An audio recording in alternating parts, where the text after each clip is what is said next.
পৃথিবীতে যদি আপনি ভালোভাবে থাকতে চান, তাহলে আপনার ৩টে জিনিস মেনে চলতে হবে। আপনার কখনো বিপদ আসবে না। ১ নম্বর জিনিস হচ্ছে, আপনি দেখবেন আপনার বিপদের সময় যে আপনাকে উপকার করছে, আপনি কখনো তাকে ভুলবেন না। দ্বিতীয়ত প্রশ্ন যেটা, আপনি মানুষকে পারলে উপকার করবেন, ক্ষতি করবেন না। দেখবেন আল্লাহ তাআলা এমনিতে আপনারে অনেক সুস্থ রাখবে, ভালো রাখবে, আপনারে ইনকাম করার সোর্সটা খুলে দিবে।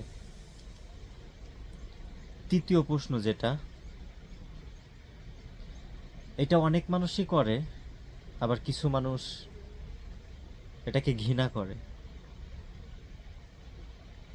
পারলে মানুষকে হাওলাত দিবেন, কিন্তু কখনো সুদ খাইবেন না।